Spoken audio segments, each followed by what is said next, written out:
नमस्कार स्टूडेंट्स, स्वागत है आपका आर्ट्स एकेडमी यूट्यूब चैनल पर। जितने भी हमारे नए व्यूवर्स हैं हम उन्हें बताना चाहते हैं आप चैनल को सब्सक्राइब कीजिए और उनकी पीछे की जितनी भी क्लास है आपको क्या करना है, हमारे यूट्यूब चैनल के प्लेलिस्ट में जाना है। वहाँ पर हमारी प्लेलिस्ट बना रखी है, वहाँ पर आपको 1 बाय 1 सारी की सारी क्लासें मिल जाएगी।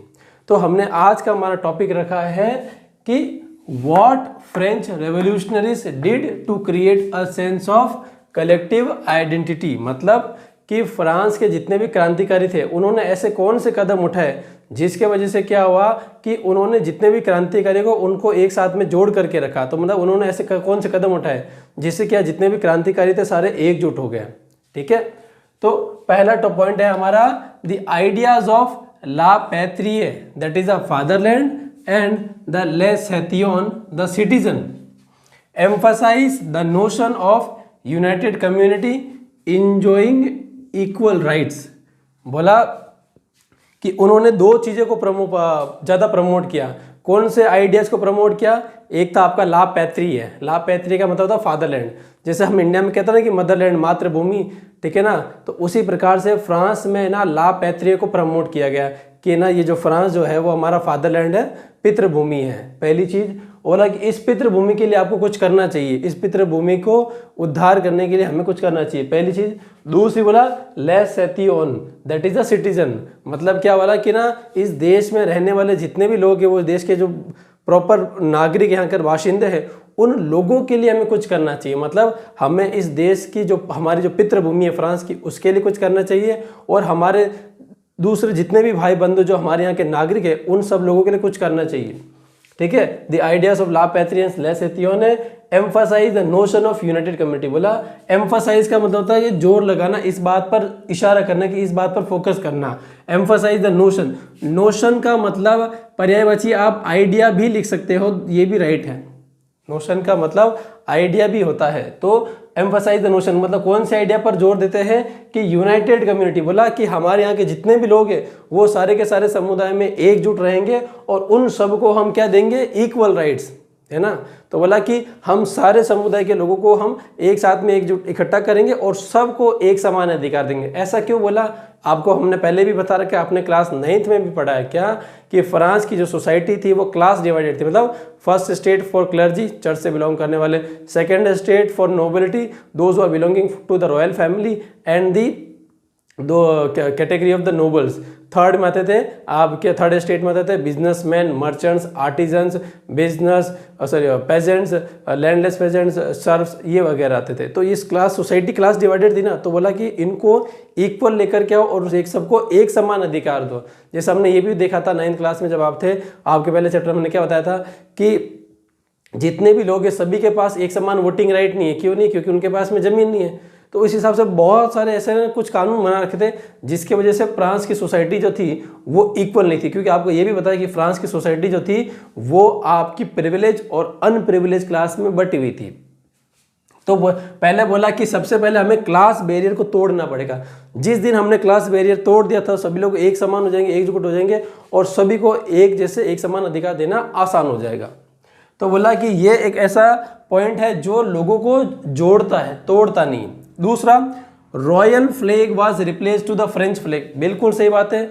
जैसा आपको ये पता हो कि जब हमारे यहाँ पर अंग्रेज हुकूमत करते थे हमारे भारत देश पर, तभी भी क्या होता था कि हमारे कंट्री के यहाँ पर ब्रिटिश फ्लैग जो था वो चलता था। लेकिन जैसे इस 1947 में जब वो यहाँ से चले गए तब क्या हुआ कि midnight of 14th and 15th of अगस्त की रात को क्या हुआ कि हमारा जब देश आज़ाद हुआ तब हमने ब्रिटिश झंडे को नीचे किया और हमारा नेशनल फ्लैग जो है उसको आगे किया कि हाँ अब से ये इंडियन फ्लैग ही चलेगा। उसी प्रकार से क्या हुआ कि जब है ना राजा का शासन खत्म हो चुका है, जब एब्सोल्यूटिस्ट इंस्टीट्यूशन अपने आप में धराशायी हो चुकी है, तो बोला अब से रॉयल फ्लैग के लिए कोई जगह नहीं है। अब से हमें फ्रेंच फ्लैग जो ट्राई कलर वाला जो है 3 रंग का जो फ्लैग है जो कि लिबर्टी, इक्वालिटी और फ्रेटर्निटी को रिप्रेजेंट करता है, उस फ्लैग को उन्होंने क्या किया, अनफ्लैग किया। बोला कि अब से यही झंडा रहेगा। ये हमारे फ्रांस की आइडेंटिटी को दिखाता है, राजा का शासन खत्म हो चुका है। तो ये भी क्या करता है कि लोगों को जोड़ने का काम करता है। तीसरी चीज, estate general was renamed as national assembly. Estate general तो आपको पता ही है कि फ्रांस में जब टैक्स बढ़ाने की बात आई थी तो क्या हुआ कि एस्टेट जनरल की मीटिंग बनाई। एस्टेट जनरल क्या है? एक तरीके से पार्लियामेंट है। जैसे इंडिया में ना संसद भवन है ना पार्लियामेंट जो दिल्ली में है, जो लोअर हाउस है, जहाँ पर अलग अलग स्टेट के अलग अलग कॉन्स्टिट्यूंसी के जो रिप्रेजेंटेटिव आकर बैठते हैं, वहाँ पर कानून बनाना हो, टैक्स लगाना हो, टैक्स हटाना हो, जो भी इंपॉर्टेंट डिसीजन लेते हैं पार्लियामेंट में, वैसा एक तरीके से पार्लियामेंट है। तो उन्होंने क्या बोला कि स्टेट जनरल का नाम देखो, क्या बोला कि state general was renamed as national assembly. अब आप बोलोगे कि नाम परिवर्तन करने से क्या फर्क पड़ता है? नाम परिवर्तन करना जरूरी है, क्योंकि ये जो नाम है ना वो अभी भी आपको ये बता रहा है कि आप पुराने समय में चल रहे हो। अभी भी आपकी सोसाइटी क्लास डिवाइडेड है प्रिविलेज और अनप्रिविलेज में, फर्स्ट स्टेट, सेकंड स्टेट और थर्ड स्टेट में। तो बोला कि अब कोई स्टेट नहीं है, सभी लोग एक समान है, कोई सोसाइटी क्लास डिवाइडेड नहीं है। तो बोला कि नेशनल असेंबली, बोला कि पूरे देश की असेंबली जहां पर सभी देश के सभी जितने भी रिप्रेजेंटेटिव आए यहाँ पर आकर के बैठेंगे और इनके बीच में किसी भी तरह की अनइक्वालिटी नहीं, इनइक्वालिटी नहीं, सभी लोग एक समान है। तो इसीलिए ये भी क्या है, एक तरीके से जोड़ने का काम किया। बोला कि पुराने माइंडसेट को खत्म करना है पूरा का पूरा। न्यू हाइम्स वर कंपोज। हाइम्स का मतलब होता है कि जैसे ना जो हमारे श्लोक टाइप के जो होते हैं ना, उनको हम हाइम्स बोलते हैं। तो बोले कि नए नए प्रकार के हाइम्स बनाए गए, कंपोज किए गए। कंपोज मतलब बनाना, जो भी गीत होते हैं इन सबको हम बनाते हैं तो मेड नहीं करते, इनको कंपोज किया जाता है। Oath taken. ओथ टेकन का मतलब क्या हुआ कि शपथ लेना, प्रतिज्ञा लेना, जो कि हम लेते हैं हमारे देश में भी। उसी प्रकार से बोला कि नए प्रकार की ओथ ली, शपथ ले। बोला कि नए प्रकार के श्लोक हाइम्स बनाए गए जो देश को समर्पित होंगे, नए प्रकार की शपथ ली गई। अब पहले शपथ किसके नाम के लेते थे? हम राजा के नाम के लेते थे। अब हम शपथ किसके नाम के लेंगे? अब हम शपथ लेंगे अपने देश के नाम की। जैसे हम हमारे यहाँ पर भी लेते हैं ना, जब आप स्कूल में जाते तो प्रेयर होती है तो वहां प्रार्थना रहते हैं, है ना। तो उसी प्रकार से बोला कि आपको देश के नाम की शपथ लेनी है। And martyr. मार्टियर का मतलब होता है शहीद। मार्टियर का मतलब होता है शहीद। कमोमरेटर। कमोमरेटर का मतलब होता है कि उनकी याद में कुछ करना। जैसा कई बार हम देखते हैं ना कि आप एक बार देखना इस क्लास होने के बाद में आपके पास में 2 रुपए का, 5 रुपए का, 10 रुपए का, 20 रुपए का भी एक सिक्का आ चुका भी, 75 ईयर्स ऑफ अमृत महोत्सव का। तो ये जितने भी जो सिक्के होते हैं ना हमारे यहाँ पर, किसी के पीछे जवाहरलाल नेहरू की फोटो लगी होती है, किसी के पास सरदार वल्लभ भाई पटेल की लगी होती है, कहीं पर है ना मौलाना अबुल कलाम आज़ाद की लगी होती है। तो ये सब क्या है ना कि हम हमारे जो फ्रीडम फाइटर्स है उन लोगों को याद करने के लिए उनकी स्मृति में क्या करते हैं कि सिक्कों के पीछे उनका नाम चिपवा देते हैं और बताते हैं कि इन्होंने इतना ये किया है। तो शहीदों को कमेमोरेट करने का मतलब क्या है कि जितने भी शहीद जो हुए हैं फ्रांस को लिबरेट करने में, इस पुरानी सी इंस्टीट्यूशन को खत्म करना जो एब्सोल्यूटिस्ट इंस्टीट्यूशन थी और डेमोक्रेसी लाने के लिए जिन लोगों ने अपनी शहादत दी है, उन सभी लोगों को याद किया, नमन किया। जैसे हम करते हैं ना कि शहीद दिवस मनाया जाता है। इसके अलावा 15 अगस्त के दिन हम क्या करते हैं कि हमारा देश अब आज़ाद हुआ, उसको याद करते हैं। जिन लोगों ने भी है ना इस देश को आज़ाद करने के लिए अपना सुप्रीम सेक्रीफाइस किया, मतलब बलिदान दिया, उन लोगों को हम याद करते, नमन करते। उसी प्रकार से बोला कि फ्रांस में जितने भी लोग शहीद हुए थे इस देश को एक डेमोक्रेटिक कंट्री बनाने के लिए, उन सभी लोगों को याद किया गया। उनके नाम पर है ना जैसे ना अलग अलग गीत लिखे गए, उनके नाम की श्रद्धांजलि दी गई। ये सारा का सारा क्या आप यहाँ पर देखोगे, यहाँ पर सारी चीजें नहीं हो रही। और इन सब का मकसद क्या है कि पहले राजा मुख्य केंद्र में था। पहले क्या था कि सारी चीजों के केंद्र में राजा था। अब सारी चीजों के केंद्र में क्या आ गया? देश आ गया। तो बोला कि हम जो कुछ भी करेंगे किसके लिए करेंगे? हम इस देश के लिए करेंगे। शपथ भी देश के नाम के लेंगे, हाइम्स भी देश के नाम पर लिया जाएगा, और जितनी भी चीज़ें करेंगे सारा का सारा उस देश के केंद्रित में करेंगे। ऐसे में क्या होगा कि जब आप कंट्री के लिए कुछ करोगे ना, तो क्या है कि आपको पता है कि कंट्री आपको ही मिलेगा, क्योंकि आपके यहाँ पर डेमोक्रेसी आ चुकी है, सबको अधिकार मिल चुके हैं। तो ये भी क्या करता है? आपको जोड़ने का काम करता है। अगली चीज, centralize administration system and uniform laws. Centralize administration का सिस्टम का मतलब क्या हुआ कि आपने जो कानून बनाया है, बोला कि ना जो भी ना एक चीज देखो, एक होती है शासन, एक होता है प्रशासन, ठीक है ना। शासन का मतलब होता है रूल, जो चलाता है, जो राज्य है, जो सरकार है। प्रशासन का मतलब क्या है कि आपको शासन चलाने में जो सिस्टम हेल्प करता है उसको बोलते हैं एडमिनिस्ट्रेशन। जैसे कि मान लो कि आप किसी शहर में रहते हो, फॉर एग्जांपल आप इंदौर शहर में रहते हो, तो इंदौर शहर को चलाता कौन है? इंदौर शहर को चलाता है इंदौर का नगर निगम, नगर निगम इंदौर। तो इंदौर में कहाँ पर सड़कें बनेंगी, रोड लाइट कहाँ पर लगेगी, रेडी वालों के लिए इलाका कौन सी जगह होगी जहाँ पर रेडी वालों को काम करने का मौका दिया जाएगा, कहाँ पर जो होगा जो वेंडर्स है उनको सामान बेचने का मौका दिया जाएगा। इसके अलावा इंदौर में कहाँ कहाँ पर साफ सफाई ज़्यादा करनी है, कहाँ पर है ना कचरा को उठाना है, कहाँ से उसको डंप करना है, वेस्ट मैनेजमेंट संभालना, मतलब ये जितना भी ना सिटी मैनेजमेंट का जो काम है वो करता है सिटी एडमिनिस्ट्रेशन, मतलब प्रशासन, तो उसको बोलते हैं प्रशासन। तो बोला कि सेंट्रलाइज एडमिनिस्ट्रेशन, इसका मतलब क्या है कि देश को चलाने की जो व्यवस्था है कि कहाँ पर किस चीज़ की क्या जरूरत होगी उसको एक जगह पर केंद्रित किया ताकि यहाँ से पूरा कंट्रोल करके रखा जा सके। ठीक है। और तीसरी और अगली चीज़ क्या बोला कि एंड यूनिफॉर्म लॉस, बोला कि उस समय पर फ्रांस में बहुत सारे अलग अलग कानून थे और अलग अलग कानून की वजह से कई लोगों को तकलीफ होती थी। मतलब क्या कि जो कानून इस शहर में लागू हो रहा है वो फ्रांस के दूसरे शहर में लागू नहीं हो रहा है, फ्रांस के दूसरे शहर में एक नया कानून है। तो बोला कि पूरे देश में एक जैसा कानून फॉलो किया जाना चाहिए, ये बेटर भी रहता है ताकि तकलीफ नहीं हो।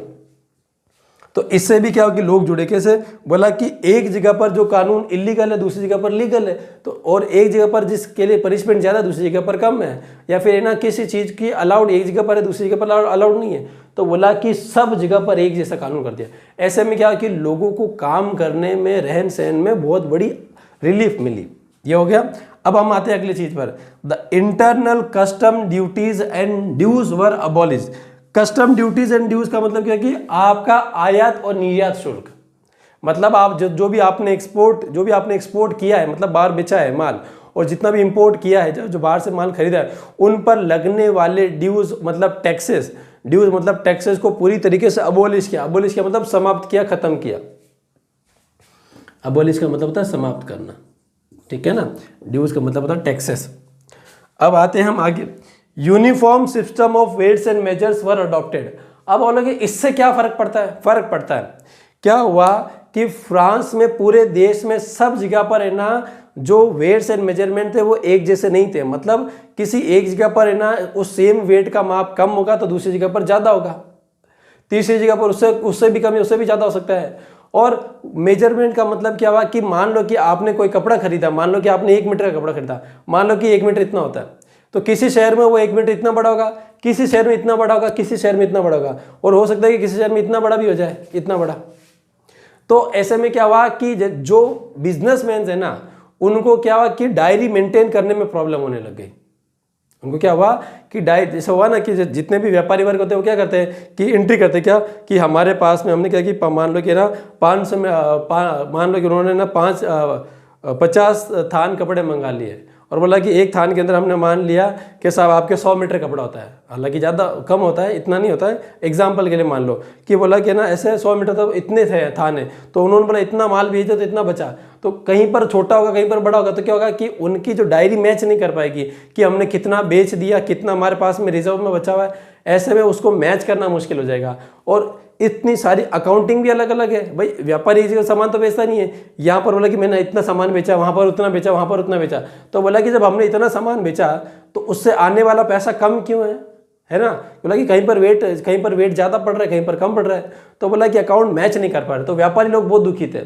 तो ऐसे में क्या हुआ कि ये जो नई व्यवस्था जो भाई ना जो इन लोगों ने पूरा नया सिस्टम एडमिनिस्ट्रेशन डेवलप करके दिया, इससे क्या हुआ कि जो कॉमन पीपल के साथ साथ में जो बिजनेसमैन है वो भी इनके साथ में एसोसिएट किए। बोला कि ये तो अच्छा है ना, ये सिस्टम को सुधार रहे, पहले कितना कॉम्प्लिकेटेड था। तो ये हो गया आपका, तो इससे ये फायदा हुआ कि इस पॉइंट से ना बिजनेसमैन भी आपके साथ में आ गए, ठीक है ना। और एक हाँ ये वाला भी हो गया।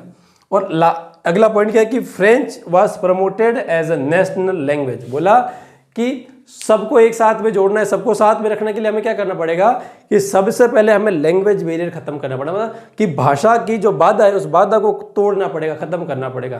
क्या कि जैसे हमारा भारत है, हमारे भारत के अंदर भी ना अनेक भाषाएं बोली जाती है, हिंदी, मराठी, तमिल, तेलुगु, संस्कृत, मराठी, बंगाली, उड़िया, ठीक है ना, मलयालम, कन्नड़, ऐसे का असमी, ऐसे बहुत सारी भाषा बोली जाती है ना।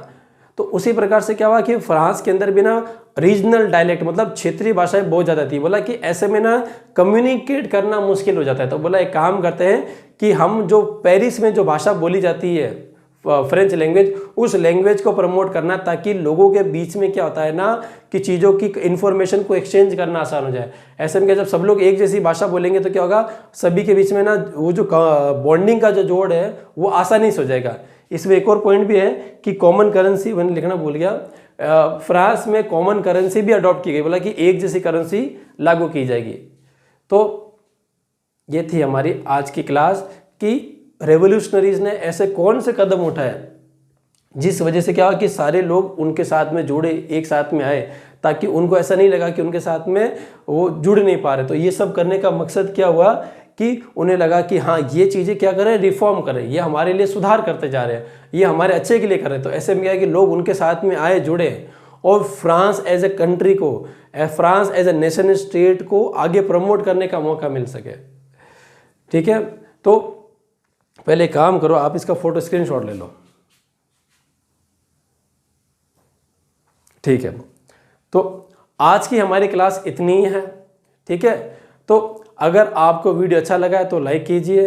अगर आपको इसमें से कोई भी सवाल पूछना, आपको लगता है कि कोई पॉइंट छूट गया है, आपको वापस से समझाना है, किसी पॉइंट में आपको कॉम्प्लिकेशन ज़्यादा हो गई है, तो आप इसको एक बार क्या करना कि वीडियो को एक बार वापस देख लेना।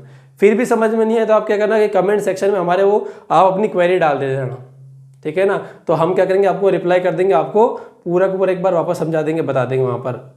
तो ये है, और चैनल के साथ में जुड़िए, अपने और भी बाकी के जो दोस्त हैं उनको भी बताइए ताकि वो भी इसका बेनिफिट ले सकें। ठीक है, तो अभी तो हमारी क्लास 10th ही चल रही है, थोड़े दिनों में हम अपनी क्लास 12th को भी इंट्रोड्यूस करेंगे। ठीक है, तो मिलते हैं आपसे अगली क्लास में, तब तक के लिए जय हिंद, जय भारत।